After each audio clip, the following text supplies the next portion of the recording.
Yo, ça va être la suite de la vidéo d'hier où on parlait de la première question à se poser avant de commencer ce combat.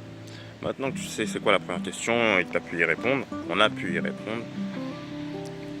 L'idée maintenant ça va être de faire la deuxième étape. La deuxième étape c'est quoi? Ça va être premièrement d'admettre qu'il y a un problème. Si tu n'admets pas qu'il y a un problème, tu pourras jamais combattre. Tu pourras essayer mais au fond de toi tu ne seras pas vraiment convaincu et si tu n'es pas convaincu tu ne feras pas les choses. Tout dépend de ce que tu as là. Ça, c'est la base. Donc, admets que tu as un problème. C'est la première étape. Ensuite, l'idée, ça va être de faire en sorte de dissocier, maintenant que tu sais qu'il y a un problème, que tu l'as admis, il faut dissocier ton identité de ce problème. Il ne faut pas que les deux soient collés. L'identité, c'est quoi? L'identité, c'est ce qui reste constant dans le temps. C'est ça ton identité. Donc, si tu dis que ton identité, c'est d'être un mec qui fait ça, si tu te dis ça, si au fond de toi tu penses ça, forcément, ça va continuer de suivre dans le temps. Parce que ton identité, c'est ce qui ne change pas dans le temps. Okay? Donc sépare les deux. Tu dois séparer les deux à tout prix. Comme l'exemple, tu connais le fameux exemple du fumeur. On lui dit, faut pas dire que tu étais un fumeur ou que tu es un fumeur qui tente d'arrêter. Non, tu n'es pas un fumeur. Tout simplement.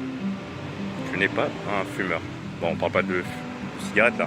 Mais l'avantage de ça, c'est quoi? C'est que quand ton identité change, j'ai dit que l'identité, c'est ce qui ne changeait pas. Mais quand tu sépares ton problème de ton identité, maintenant que tu as une identité de quelqu'un qui ne fume pas, entre guillemets, ou qui ne regarde pas le contenu en question,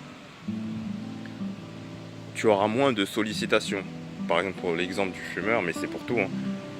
Quand tu verras la chose, le trigger, on va dire, la chose qui déclenche ton envie, bah, tu es censé moins l'avoir. Hein. Le fumeur, on va pas lui proposer d'aller venir fumer si on sait qu'il n'est pas fumeur. Si son identité est complètement séparée de ce problème-là.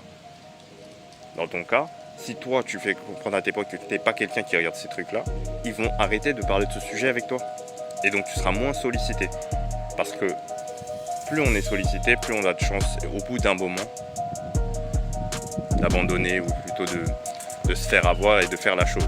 Ça viendra avec une vidéo, dans une vidéo. Ça, je l'expliquerai dans une vidéo plus tard sur le fait que ta volonté, en fait, elle est limitée. Elle est clairement limitée. Et que c'est pour ça qu'il faut te mettre dans un environnement où tu as le moins de sollicitations possible par rapport à la chose que tu essaies de combattre pour être sûr de ne pas retomber, de pas avoir une tentative en plus. Tout simplement. J'espère que tu auras apprécié cette vidéo, que tu auras appris quelque chose. Et puis, c'était NZ.